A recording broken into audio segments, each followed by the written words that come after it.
Oh, here's our Sunday morning fire, and I put a garbage can next to the trunk to give you an idea. It's a full-size garbage can, how big the trunk is, and how big the hedges are behind it. Of course, they get a little bit taller that way. You can see kind of the windmill in between. And another guy on a bike. Beautiful, beautiful weather this morning. And yeah, it would be nice riding weather, but I'd rather sit around and watch a fire. Just don't feel like going anywhere. There's really no place to go around here anymore. Going to the same old places is kind of crap, you know. I mean, it's nice to go maybe once a week, but nothing else to go to. Everything's been closed down. All the little restaurants, all the bars, all the, you know, yeah, any place to really ride to. I mean, there are a couple places you can go to in town, but doesn't feel very friendly. I don't know, society's just gotten to the point where I don't really want to deal with it. So, yeah, anyway, I've been working on this trunk for about 3 months now, 4 months. It used to be really big, and trying to get it chopped up, but I can only do about 2 hours of work at a time, and it's got to be kind of, you know, cut out section by section. The chainsaw that I have now, well, I bought a 20-inch gas and 50cc motor, and that thing, that just beats me to death. I mean, it's heavy, you know, and this wood wears out chains very quickly. So anyway, let me get this garbage can the hell out of here again. The gazebo is very nice. There's the part of the upper trunk that I've cut up, and like I said, it's just get back there. I'd like to split the stuff with a little splitter, but even that, you know, you can only get out here for so long, and then the back gives out, and my stupid arm's been giving me a problem too, which that really isn't fun. But yeah, I burned up one complete rack, and then this other one's gonna go pretty quick too. That's nice dry wood from last year. That's my neighbor's wood from this year, which he was kind enough to cut down, and yeah, have to get rid of some of the big trees that were overhanging a lot of it next door. He keeps saying he's gonna move back in, but I doubt it. Poor guy just had a heart valve put in, and you know, he's I think 65 or 66. I'm closing in on him really quickly, and you know, we talk like all, I guess, old folk do. We start talking about all our aches and ailments and problems, and it's almost a one-upmanship on who's got worse problems and who's got you know, more aches or more things that have happened in the past, and now we're paying for it. You know, that's something you don't think about when you're young. You just try to live, well, I did anyway, live life on in the fast lane, you know, with that, I guess you would call it counterculture living. I did. But anyway, yeah, he's a really nice guy, you know, but heart valve, well, I think he's got me there. But anyway, between him and I, we try to do what we can when he comes in, and I'm in no hurry to do this stuff. I mean, if it takes another couple months, the weather is getting cooler now, so if it takes a couple months to do this, then it's no big deal. I've got nobody on my case. I've got nobody yakking at me or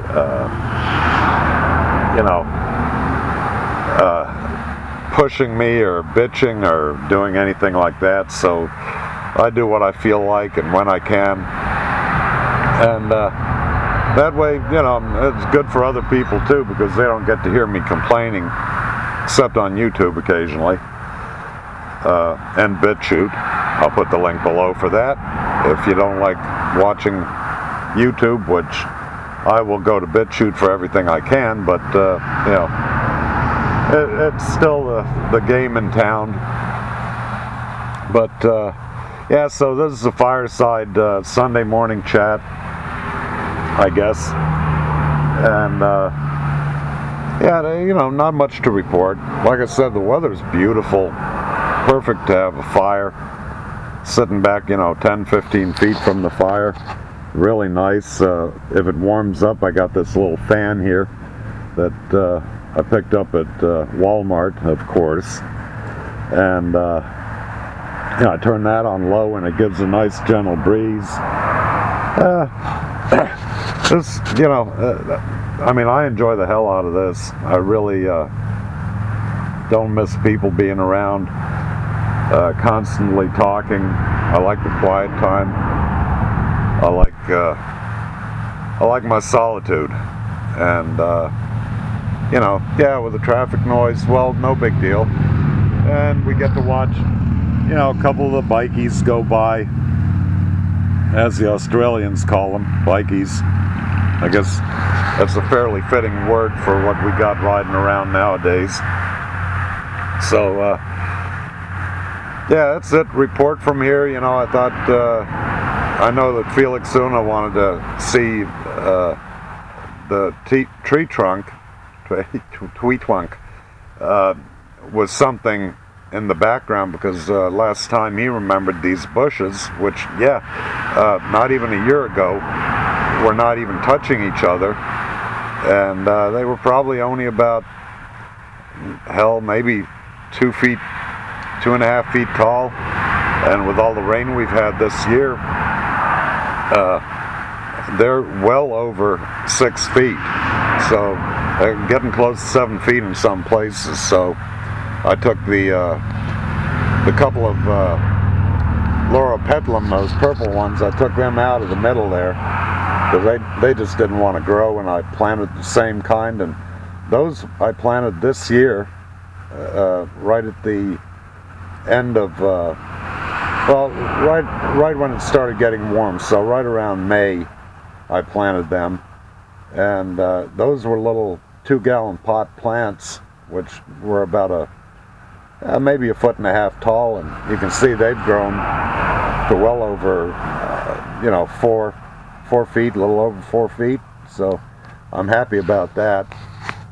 Gives me a bit of privacy. People lose their mind. They see somebody sitting out here, and they gotta look and stare like they've never seen anybody outside of their car, and they actually run off the damn road looking over here. And I'm just sitting here having a cup of coffee. It's amazing. People are, man, they're retarded for the most part. Another reason I don't like to get out there and socialize, which is quite different from when I was younger. I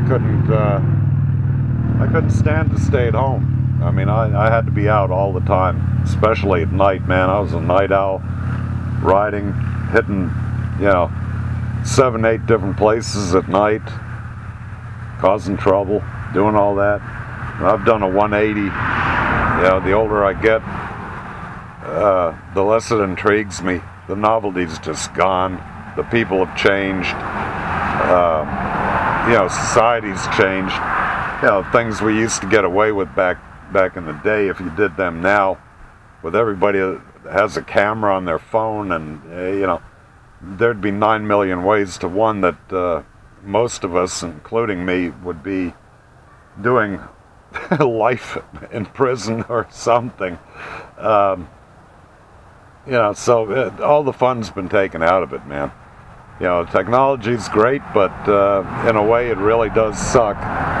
And it takes up way too much of your time. This is why, you know, doing this stuff out here for as long as I can and keeping busy and cooling down in front of a fan. I don't even go inside, man, to turn that computer on. It's just, sometimes you just have to check out. It's too much. You know, everybody talking about the politics in every country, how everything's just gone full retard, stupid, and beyond. You know, and you get all upset, you get pissed off, and you get aggravated, and then, you know, this crap with the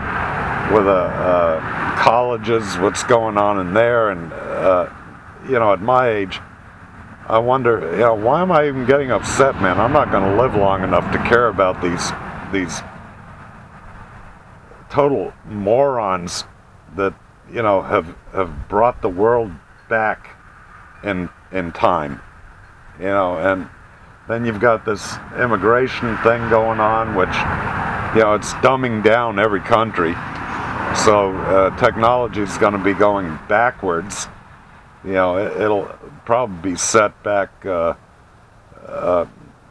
20, 30 years at least, because of all the affirmative action hires, people that don't have any talent, people that are pretty stupid, but they're being hired because what they have between their legs or the color of their skin, or, you know, not the merit that they have, which is bad for business. And it's bad for technological improvements. It's bad for society as a whole, but if it makes these people feel good, that's all that matters, right? Yeah, that's gonna bite people in the ass. Trust me, I've seen this kind of crap happen before, and I know exactly where it's going, and it's not a good place. People had better start getting real, and real fast too, because there's been a lot of damage done. Not only, you know, in this country, which is actually kind of a little bit better off, but from what I see in Europe and down under Australia, and boy, man, it's gonna be damn near impossible to undo this damage. I mean, something major, drastic has to happen, and I don't really want to see what that would entail. You know, it's not going to be pretty. And everybody's going to suffer. Everybody. You know, to those of us that can see what's going on, and, you know, as one person, there's not much you can do about anything. I mean, I'll go and vote this election, this midterm, and, you know, I've got my mind made up how I'm going to vote, and normally I don't even vote at the midterms. You know, it's just not that important, but I do believe this time it is, and I don't think it'll change much. I mean, politicians on both sides are, you know, crooked as hell. They're power hungry, money grubbing. You know, they take care of their own people. They kowtow to you know, lobbyists and money groups, and you know, whether it's your LGBT and the rest of the alphabet, or feminism, or everybody with a little bit of a fucking victim complex. It's so childish, and you know, like, God, I don't know. But yeah, okay, so I'm getting a little wound up, but not much. It's just stupid. It really is. You know, people better pull their pants on, and their big boy and big girl pants, and start doing what's right. Quit this lazy, entitled bullshit. We didn't have it back when, and, you know, you fuckers can blame us baby boomers, for all your woes and that Social Security won't be around for you anymore, well, guess what? You know, the politicians have been stealing money from Social Security when there was way more in it. I paid into it for my entire life. I didn't have a choice. And, oh, here's my cranes. That's the latest family. So, anyway, the thing is that all this welfare money that they, you know, gave to all these single mothers and all these unemployed people, and you know, they took all that money out of Social Security to pay for that. So a lot of you people are already getting your fair share, and more so, because I don't think a lot of you have even worked for it. And you know, you can't blame this on baby boomers. Yeah, there's a lot of boomers that are fucked in the head. I mean, there's no two ways about it. You know, the hippies didn't raise their children right. They weren't raised right. And the next generation was even worse with their kids. And, you know, this entire society has just gone off the deep end. So, yeah, don't blame us, man. We're the generation that worked and improved everything. And you didn't get a job because of your skin color or anything else.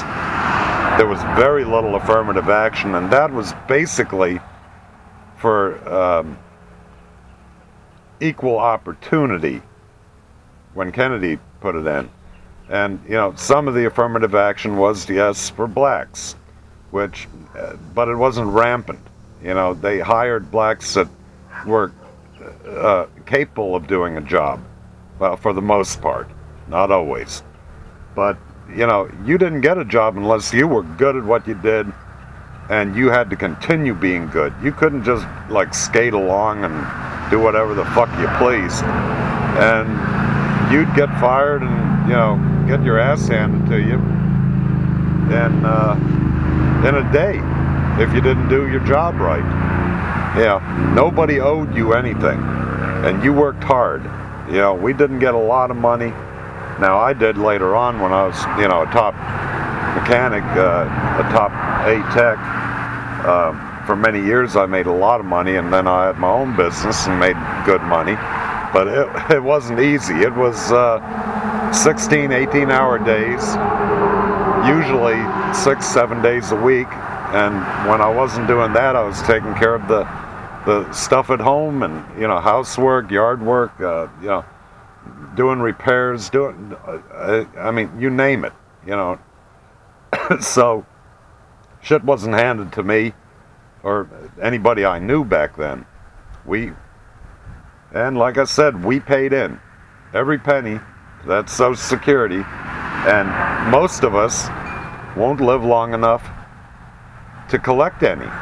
And if we do, it'll only be for a couple of years, especially men that are dying younger all the time, or they're putting a gun in their mouth, never to collect any of the Social Security that they paid. So you got to ask yourself, who do you want to blame? The politicians that are thieving the money, they're stealing it on sweetheart projects, giving it to people that don't deserve it, that never worked for it, or baby boomers, because we made money back then. Yeah, think about that too. Anyway, alright, I've rambled on long enough, and you know, maybe one of these days I'll do a live stream or something. I doubt anybody will join, but for now the camera thing works okay, and then I can give it up and just say adios and see, you know, what kind of smart-ass comments I get, or nice comments, whatever the case may be. Doesn't much matter. Of course, the nice ones are always a little bit more appreciated. So, anyway, that's the news from the Florida home front on Sunday morning with a fire going, which I have to add a little bit of wood now. So that's it, gentlemen. That's all I have to rant about or talk about. And we'll see you next time around. Take care.